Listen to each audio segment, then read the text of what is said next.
Man of Maranatha, Detroit, Michigan, where everything depends upon a proper understanding of Genesis 3:15, where the Most High God said to the serpent, I will put enmity between you and the woman. Her seed's heel will bruise your seed's skull. Now, whatever your outcome was to the question, did Eve have sex with the serpent? Well, I guess I'll just leave that to you. And let's further reason on the scriptures through the questioning of your interpretation to see if it is truly correct. You see, if the serpent has sex with Eve to produce the serpent seed, as the Pharisees and Sadducees express that Cain was of his father, a murderer and a liar, we all know that Adam was not a murderer and a liar. Is it possible that the Pharisees and the Sadducees had it mixed up? Just because it's written in the Bible doesn't mean that it was true.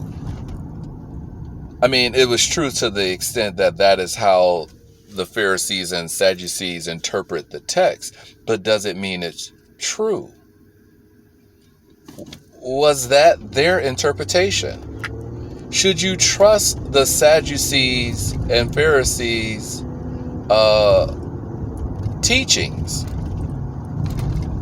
I mean, wasn't that one of the problems that Yeshua had with the Pharisees and Sadducees, that their teachings? So just because they respond to him in a certain way, it is written in the Bible, it doesn't mean that their response was true. For example, Jesus is not the author of confusion, right? God is not the author of confusion, right? Jesus wishes that all men be saved. God wishes all men to be saved. Jesus is here the Messiah, if you have a problem with the name Jesus because of the letter J, but the Messiah, the Redeemer, the Savior, this prophet, he's here to teach correct precepts. He's here talking about correct understandings of the text. What does Moses say? You know, everybody is teaching and they're having their own interpretation, and they're questioning the Messiah on what is a more correct understanding, if he has one. I mean, even like when in John 6, you know, they're having this discussion about eating your flesh and drinking your blood. You know, we want this new manna so we'll eat and we may live. You know, your forefathers ate the manna, yet they died. And his audience is trying to get an understanding of what Jesus is saying. I mean, they know he's going around making miracles, doing miracles. He's feeding a lot of people. He's healing. He's doing all of this stuff. Well, let's talk about everlasting life. And now Yeshua, the Messiah, he says something, and the audience's response is, this is hard to understand. Isn't this the son of Mary and Joseph? For when Jesus says, unless you eat of my flesh and drink of my blood, you have no life in you. Whoever eats of my flesh and drinks my blood will have life. See, people, they twist the scriptures to their own destruction. For in Hebrews 10:19, it says, therefore, brothers, we have a boldness to go before the throne of God through a new and living way that he has consecrated for us through the veil that is his flesh. See, in the Old Testament, the goat skins, which were tangible, physical things, prevented you from seeing the holiest of holies. The writer of Hebrews, Apollos, is saying that this new understanding that you can't see the holiest of holies is through Christ. Christ's flesh is like the curtain. It's the veil. Unless you consume it, unless you eat of it, unless you partake of it, unless you digest it, man won't live by bread alone, but by every word that comes out of the mouth of God. This is the word that became flesh, and this flesh you need to eat. Verse 53, tragos in Greek, but in Aramaic is basar. See, it all depends on how you look at it. See, a lot of people are getting caught up on the letters of the word, the letters of the words. They're getting hooked like fish. They're not seeing the spirit of it. See, when you're not able to see the spirit of it, you'll become Catholic, and you'll be having a Eucharistic meal. You'll be eating flesh and drinking blood, and you thinking that, it's transubstantiation. When the priest prays over the bread and wine, it literally becomes his flesh and blood. But as I think as in Zephaniah, God's people won't be restored until the language is restored. His words are restored. So if you are, a Gentile or even an Israelite, if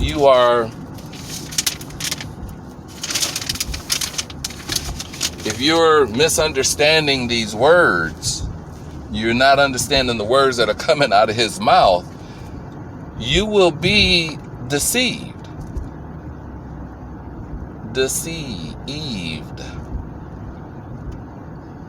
You will say things that are not true, thinking that you're speaking on the behalf of God. For when Eve told the serpent, God said, don't even touch the tree.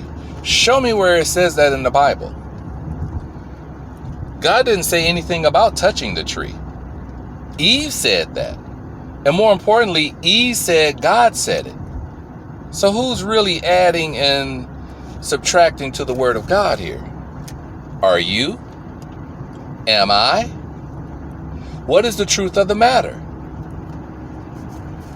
Because when we get back to the Pharisees and the Sadducees, they're like Eve. They're using their wisdom, their understanding to produce a doctrine, a dogma, an interpretation that will support their understanding.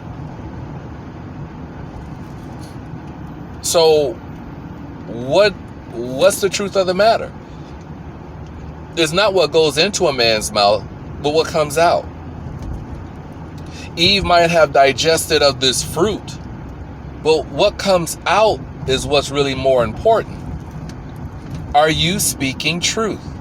Did the serpent truly have sex with Eve? Doesn't matter what book you read. The Targum of Jonathan, the book of Enoch, the book of Jubilees, even Jasher.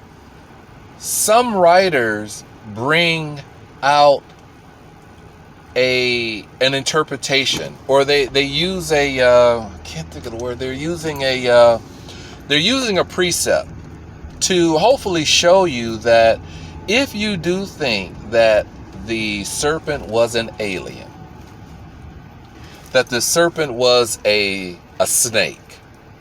Look, a snake, God said each flesh unite with its own kind. If God gave the serpent a flesh of a snake, he is not going to unite with a human. It's not going to happen. Yeah, they might be doing it now, the crossbreeding of the DNA and everything, and adding animal DNA to humanity. And it was going back then, as it is spoken of in the book of Jasher. But all of this stuff that we're going through has happened before. There's nothing new under the sun.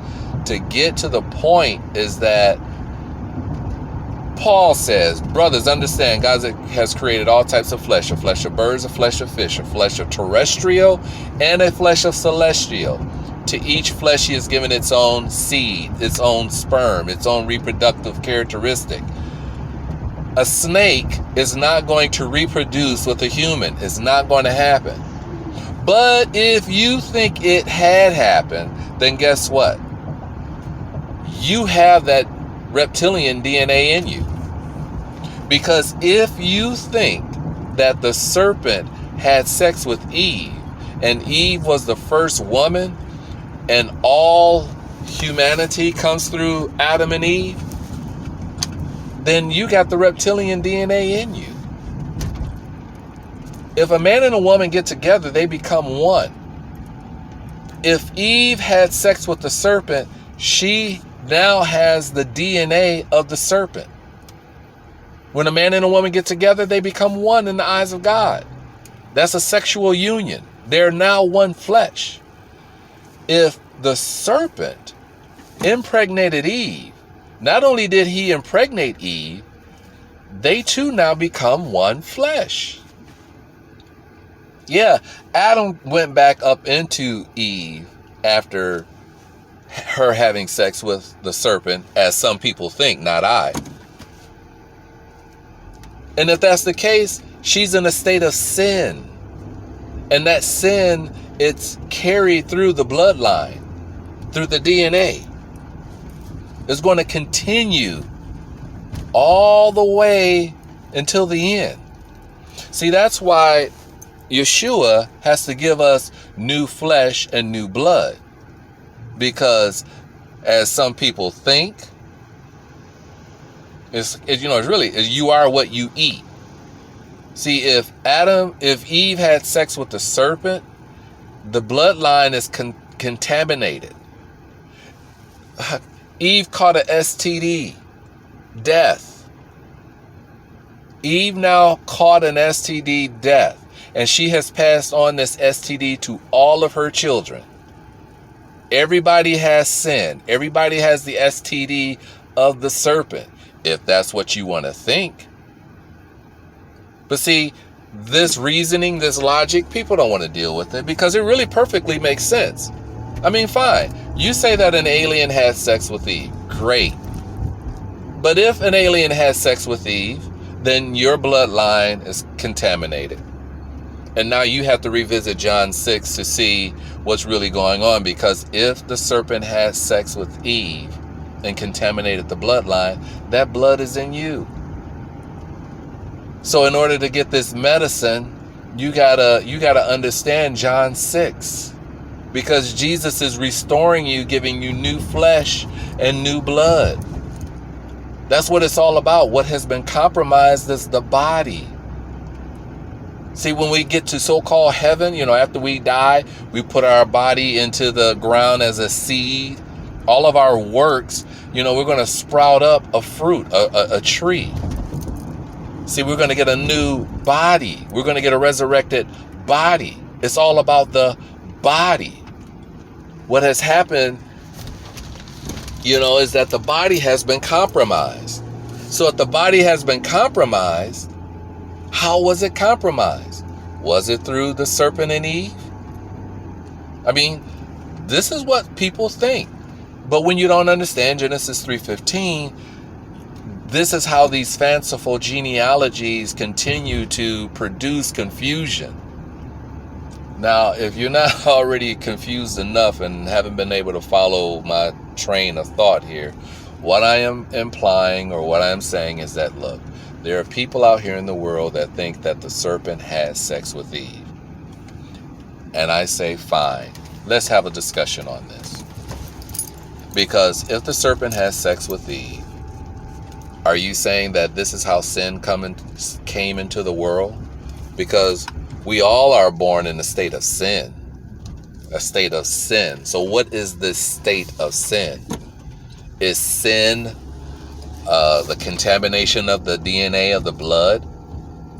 And if so, then it would kind of make sense that Eve's bloodline or Eve's body has been compromised. I mean, as I said in the other video, she listened to the serpent. She used her eye to see. She used her mind to decide. She used her mouth to eat. She used her hand to pluck. She used her stomach to digest. But God says, because you have done this, because you disobeyed me, I'm going to increase your childbearing pain. Dude, all I did was eat from a tree that you put here, and now I got to increase my childbearing pain? Why are you chastising my womb? Is it because that was a part of the body that I used in this, is this part of the body that I used in this sin, in this transgression? If so, How does God restore man? I mean, because it happened. It's written. And if it's written and it happened, then how do I change this? How do I get through this? How am I redeemed?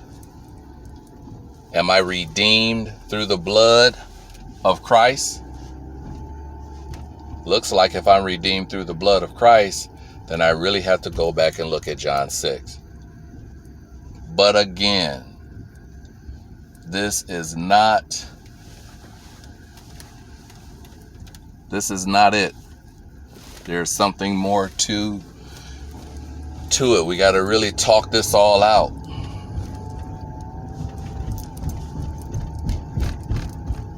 The seed of the serpent was not produced by the serpent. Believe it or not. Let's continue. I'm the man of Maranatha. Tell me what you think.